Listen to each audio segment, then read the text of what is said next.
Hey guys, Two Wheel Pursuit here, coming at you once again. This time, we're going to be doing a review of my CBR500R. I have 829 miles on it right now. Hey, were you waiting for that baby? What the hell? I have 830 miles on it now, actually. Just passed into 830. And I'm stuck behind this truck. I'm not sure why I'm doing my intro right here. But I figured it would be a good time to talk to you guys about, hey, thank you. Can I go? Nice.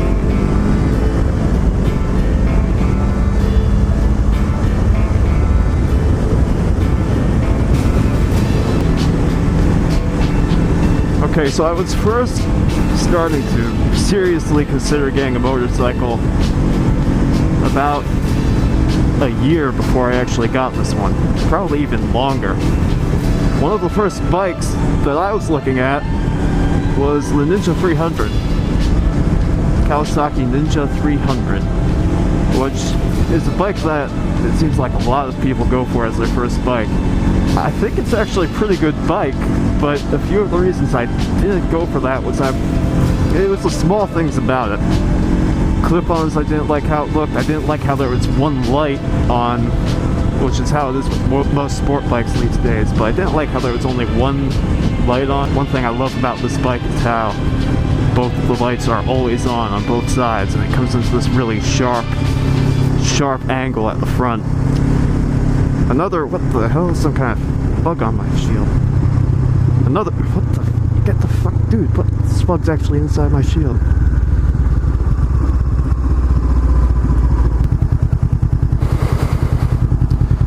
Hold on a sec, I gotta get this bug outside my shield.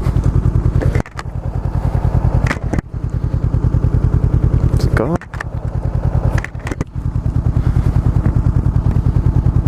Okay, I'm gonna assume it's gone. Hopefully it doesn't. Yeah, I think it's gone. Alright, let's keep going. I was looking at the Ninja 300. The Triumph Street Twin, which was definitely different, and the Yamaha FC07, another nice one. But first of all, one thing all these bikes had in common, they're all parallel twin engines. It seems to be a real common thing for motorcycles, beginner motorcycles, to be parallel twin engines because they're forgiving. But the FC07 is actually pretty, you can do some pretty solid wheelies on that. A few things that made me specifically get this motorcycle, choose the CBR500R over any of the other bikes I was looking at. I really like the style, man. This bike, when you look at it, it looks almost like a 600 class motorcycle. I mean, and there's few of them out there. There aren't really a lot of them out in the world either, especially of this new model that they started making in 2016. Mine's a 2017, but it's the same model. And not a lot of people have this style of bike, style of CBR500. It looks really nice, man. It comes into this nice sharp nose angle. The LED headlights look amazing. I mean, it really looks like a 600 class sport bike, which I like. That's something I was going for. I feel like if you go for a Ninja 300 for your first bike, so many of them are out there that a lot of people are just gonna, it's like, even this one thing that I'm kind of disappointed with Kawasaki. They make like the Ninja 300 and the Ninja 650 now. They both look good, but they both look like the exact same, which is a good bike. I'm just not a fan of the style. So, another reason. ABS. Man, it's already paid for itself because as a beginner, you're gonna make mistakes, okay? The fact is, you will make mistakes. for me, that mistake was taking a corner a little bit too fast. So, what I ended up doing, what the hell are we doing here?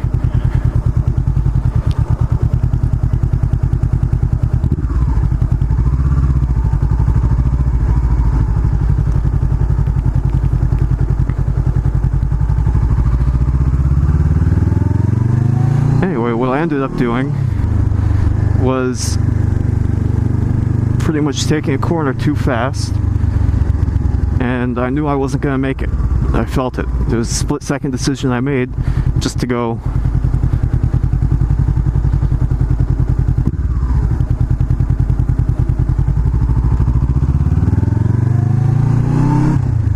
I don't know, all kinds of weird shit going on here today, man. It was a split-second decision I made to just go straight and brake. Obviously, when you're on a motorcycle, you can't be going through a turn and brake at the same time. But I made a decision just straighten it out and brake. And I clamped down on those brakes. And one thing about this bike is the brakes aren't all that good. If I didn't have ABS then, I probably would have wrecked. So ABS, the styling, both things that I really love about this bike. Another thing is the price. If you're okay getting an older model with this motorcycle, you can get them for cheap, including ABS. You can get ABS model ones as well for like $4,000. You're getting a lot for that money, man. Another thing I really like about this bike is, yeah, you can start off on it, no problem. It's really, you're probably not going to get in trouble. You know, it has good power, good solid linear power, and it's not, at the same time, it's not going to get boring too quickly. I mean, once you get a bit more experience, you can start doing wheelies. It has wheelie power.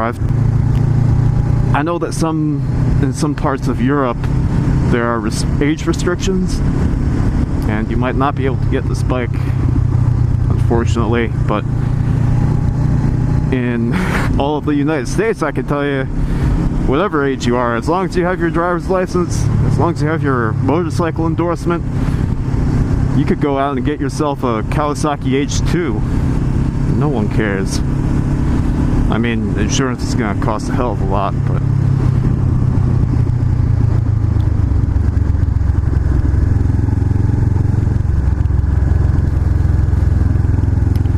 this bike, the handling is really nice, man, especially for beginners.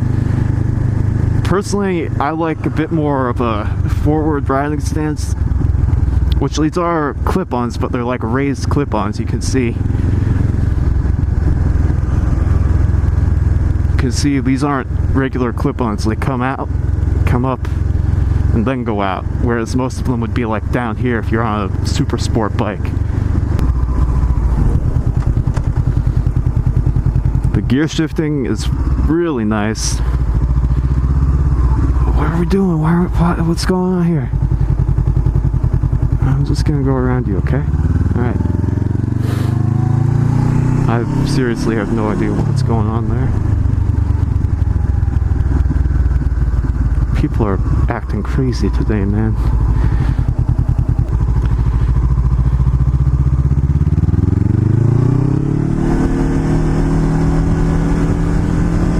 So, if any of you guys who have never been on a bike before are looking at this bike, and one of the things I hear is people are concerned about the power. You know, is the bike going to make me enough power out on the highway? Yes, it will. Another piece about this bike that you can take as a positive or a negative, however you want, the weight is a little bit more than, just say, a Yamaha R3, Ninja 300, Honda Rebel. So that's actually, I know some people think that more weight is a bad thing, but dude, it's only 400 pounds. 410 pounds, I think. It's really not that bad. And that's actually a good thing to have a little bit more weight on the highway. I mean, I feel solidly planted, and I've ridden on the highway on some really windy days. Bird, look out! Ah.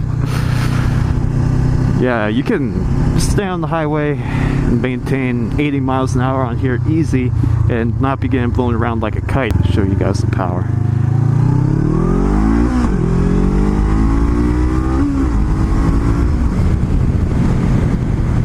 It gives you an idea. I mean, that's faster than 70% of the 70% of the cars on the road. You're going to be able to outrun if you're trying to get up to speed faster than them. And that's really all you need. Even on the highway, you're faster than the majority of cars. Okay, so give you a quick look at the bike. You can see that just like comes to a point, which I really love. That's one of my favorite parts about this bike. You have these little cowls here, and I'll show you when you turn it on. Both of the lights come on both sides, which is also really nice. Other side, got the Yoshimura R77 slip-on. And honestly, the sound quality coming through my onboard microphone probably isn't doing it justice, but you get some beautiful crackles that you don't get with the stock exhaust. Alright, let's continue.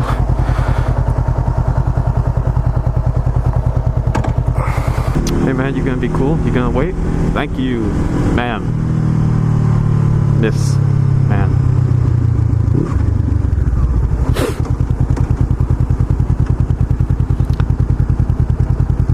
The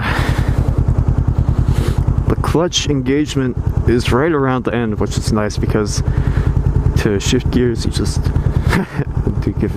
giving me a little head nod, the biker nod. You just switch it into gear, switch whatever gear you want, and then the catching point is like right at the end. The friction zone, I mean. Catching point, whatever you want to call it, man.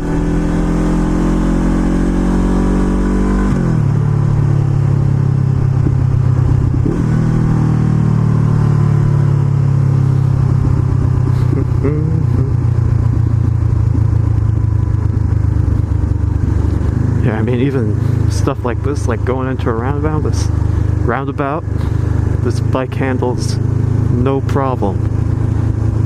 And you get a lot of stupid people in roundabouts, man. So, you want a bike that you're going to be confident can handle whatever the road's going to throw at you. Which I'm very confident with this motorcycle. Yeah, I've even done like some almost off-roading with the amount of gravel they have around here. Yeah, you see right there. If you're in the really low RPMs and you're in the wrong gear, the engine will bog down a little bit. And you don't really want that, but as far as doing damage to the engine, I'm not sure if you can damage this engine.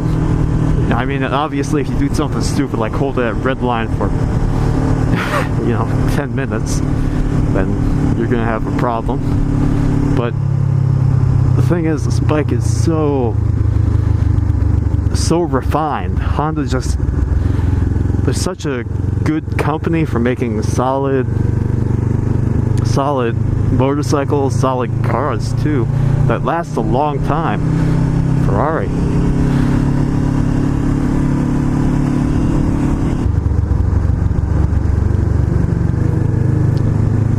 So anyway guys, I'm gonna go ahead and conclude this review. If you have any questions, I'm gonna be keeping this bike for a while, I assume, so go ahead, feel free to ask me any questions about this bike. Let me know what bikes you want to see me test ride. I'm thinking about maybe Triumph. I really want to test ride a few of the Triumph bikes. I could do a video on the Ninja 300, Ninja 650. Comment, let me know what you want to see. And I can't do a wheelie here, but I would. Just imagine me doing a wheelie for this outro. Okay, I will see you guys on the next video. Take care.